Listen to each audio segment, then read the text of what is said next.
Hello, everyone, and welcome to another installment of the Figuring Out Fatherhood Chris Unplugged podcast. I hope you had a wonderful Christmas, and I hope you enjoyed the gifts that you received. On today's episode, I just wanted to talk to you about the reason why we need to be mindful about how we behave around our children, purely because they tend to copy what we do in our presence or in our absence. From as young as the age of 1, children start to understand that different things that they do carry some significance, and they actually copy their parents or adults around them as a way to bond with them. For example, I bet you may have stuck out your tongue to a newborn or to a baby, and the child has stuck their tongue out back to you.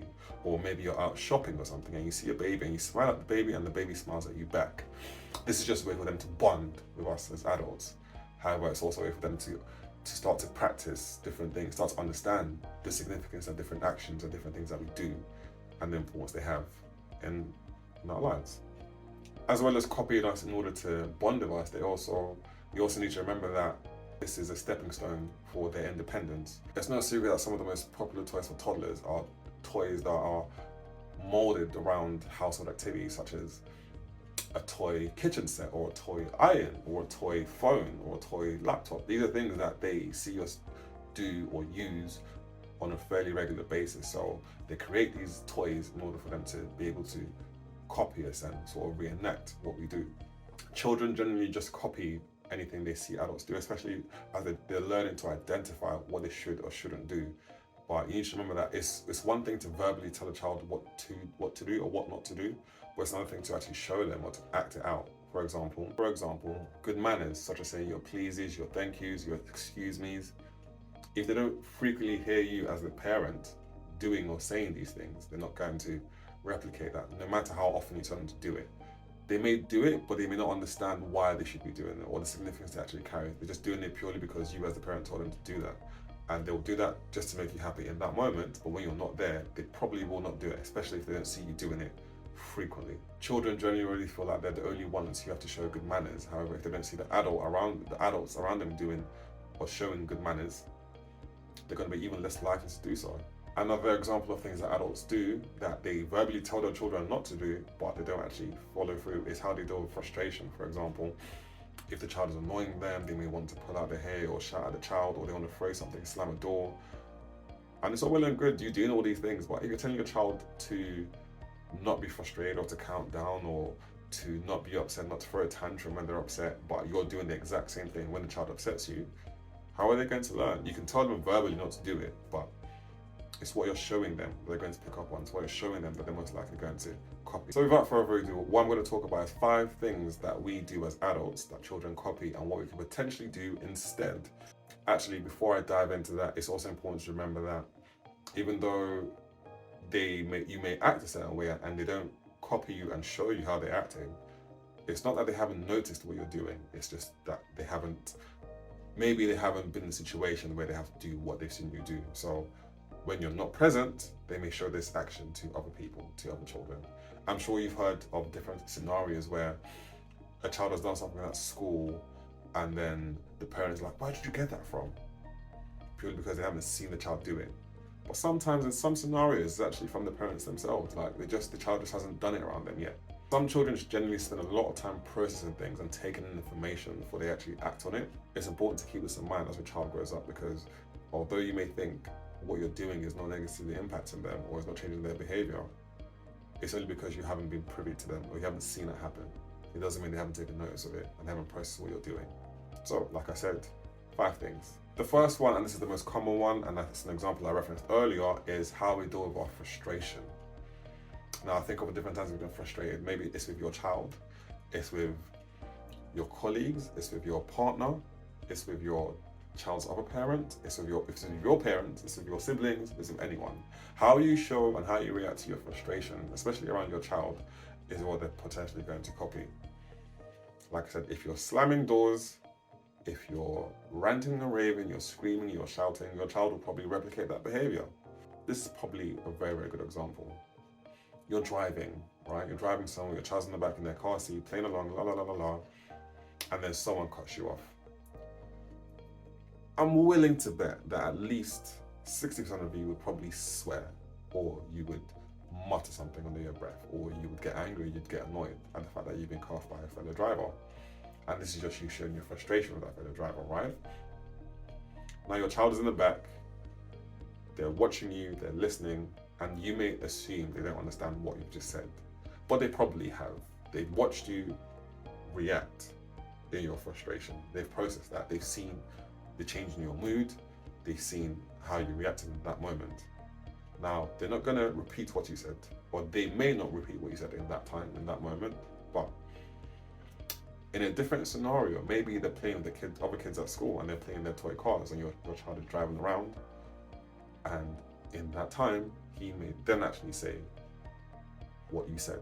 Now, you weren't there when he's done that. He's done this at school.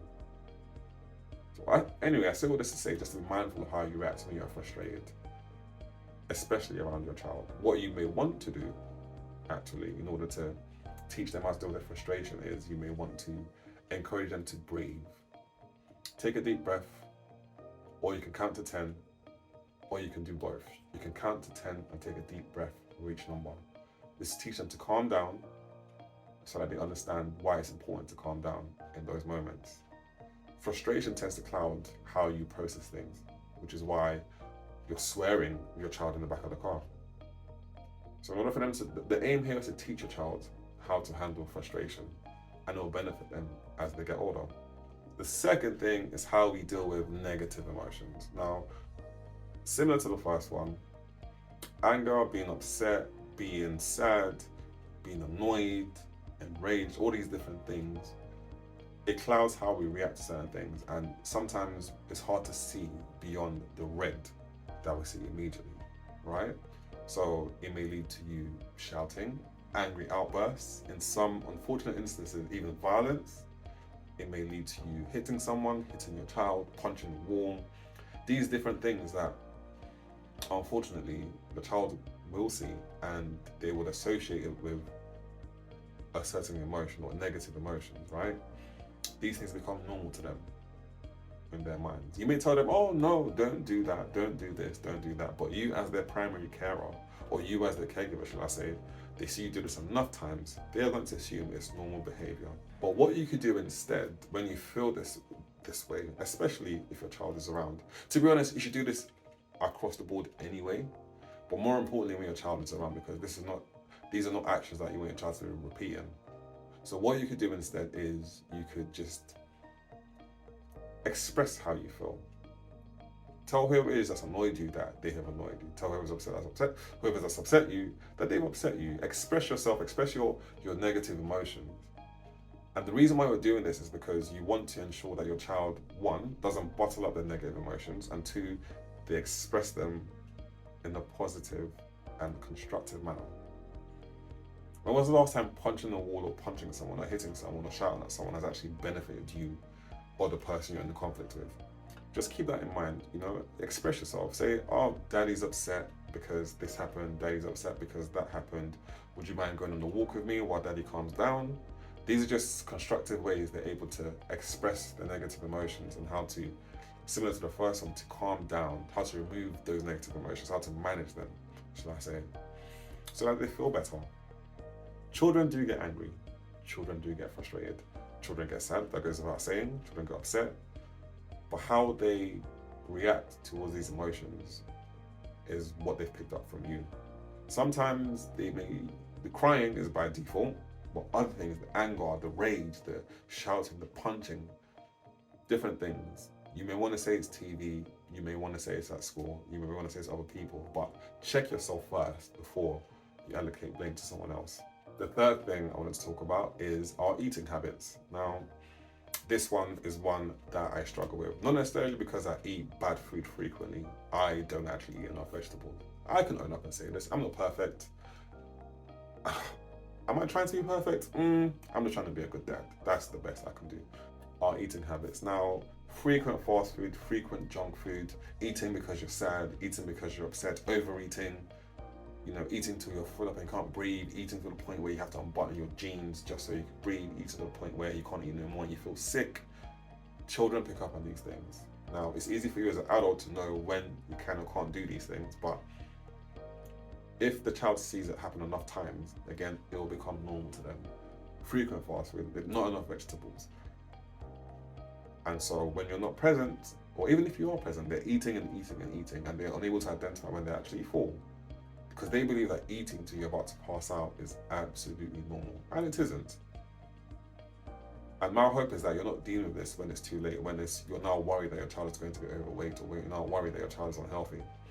If you can tackle it from the very beginning, I would encourage you to. So what you can do instead is ensure that you're eating enough vegetables, your child sees you eating enough vegetables. Like, we all know that children don't like vegetables, to be honest, but they'll be more likely to try it and be more willing to eat it if they see you, their parent, eating vegetables frequently.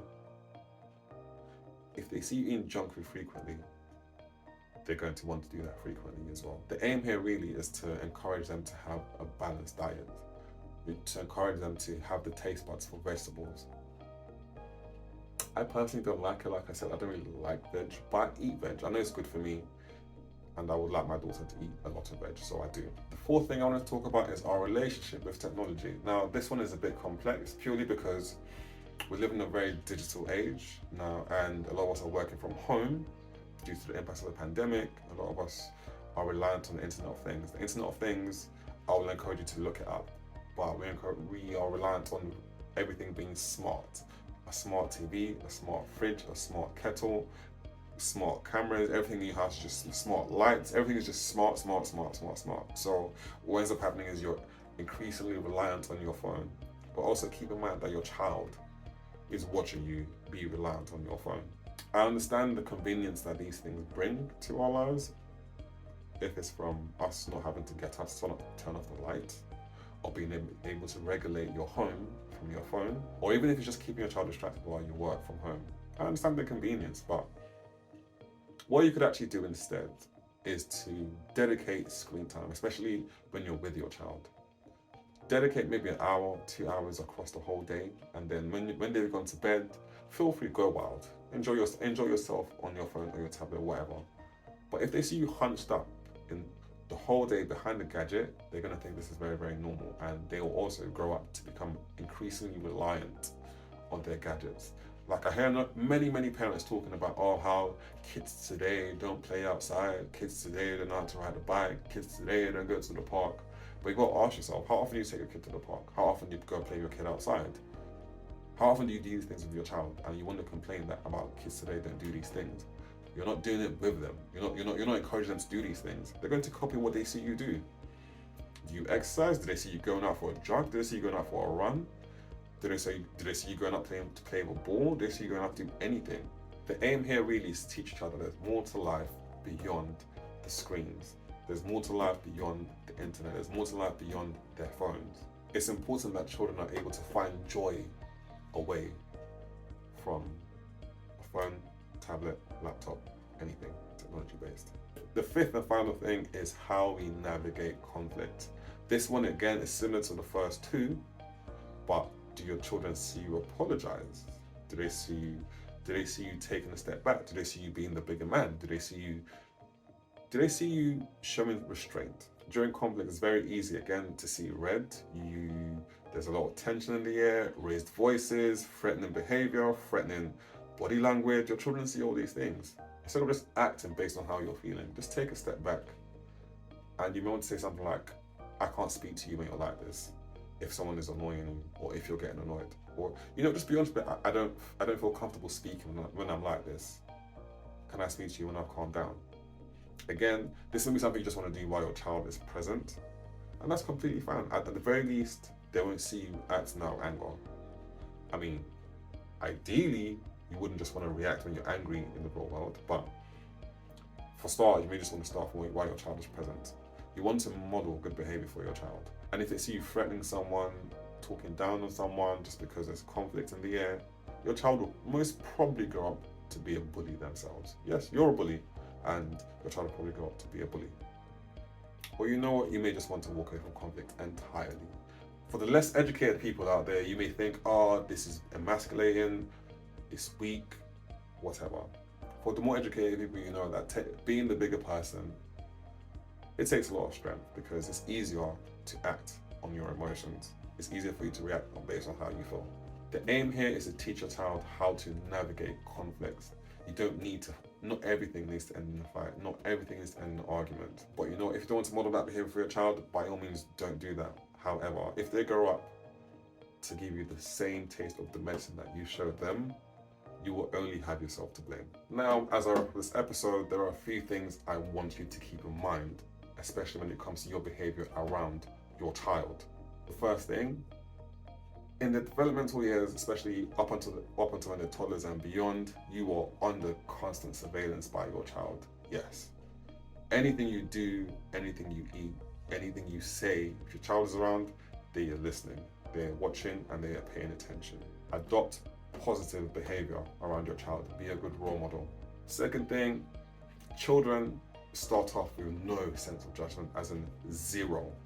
It's when they go through life experiences that's how they develop their sense of judgment, the sense of being able to figure out what's dangerous and what's not. What you don't want to happen is for something to happen and it's too late.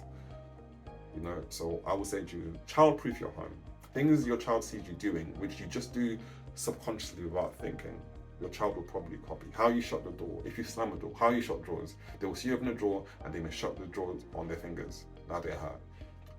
Ovens as well. This one I actually found online, like this woman, her child has seen her baking quite frequently, and her child, one time she put cake in the oven, her child went to the kitchen, opened it, the hot air in the child's face. Like, these things happen. Keep that in mind. Child-proof your home. Be mindful of dangerous situations in the house, that dangerous things that you do, which be mindful of things that may not be dangerous to you, but they'll be dangerous to your child. Third thing, yes, I know a child following you around, copying you, can actually be very annoying. People say it's cute, and it can be cute, yes, but in some instances it can be really annoying. Just little things like your wallet, right? Your child sees you going through your wallet all the time. They may decide, you know what, they want to go for daddy's wallet too. They take out a card, now that card is missing. Or the remote. Oh, this one. The child has the remote, they've hidden the remote amongst their toys, and you have no idea where it's gone. What you could do in these scenarios, as opposed to getting annoyed, provide your child with an alternative. That'll be an old wallet, an old remote, something that looks like what you're using. It won't take them long for them to realize that that bright red and blue remote that you got them is different to that black one that you use for the TV. So an old remote, that will do the trick. Provide them with an alternative to what you use. This one's quite important as well. This is the fourth point. Children don't just imitate their parents, they imitate their caregivers, they imitate other adults around them, they imitate people that they have around them. So anything that people do that you don't want a child to copy, you may want to give them a warning, especially if they're going to be around a child quite frequently. You may have friends who burp after they eat and they don't say excuse me, or they may just have generally bad behavior or something. You may want to warn them that, listen, your child is going to be around. Can they avoid doing these things? It might seem like overkill, to be honest, and it's entirely up to you if you want to adopt this or not. But personally, if I have a friend who doesn't behave how I want it to be around my child, I will tell them I don't want you behaving like this around my child. And that's just, it's not for my benefit, it's for my child's benefit. I don't want them copying this and me having to discipline it out of them. And the final thing is, a parent who expects or demands something from their child that they themselves are actively not doing will face discipline issues as the child gets older. I'll repeat that. A parent who expects or demands something from a child, or certain behavior from a child that they themselves are not doing, will probably face discipline issues as the child gets older. And as a result, they may have to punish the child for something that is actually their own doing, not the child's doing. Don't just teach them, show them. And that's all I have for you today, guys. If you enjoyed this episode, you learned something new, make sure you like it, make sure you share with your friends, share on social media. And I'm going to leave you how I leave you guys always, and that is to make your mission today, to make a decision that future you'll be grateful for. Future you'll be grateful for paying attention to your behavior around your child. Model good behavior around your child, and I promise you, you will not regret it. Until next time, guys.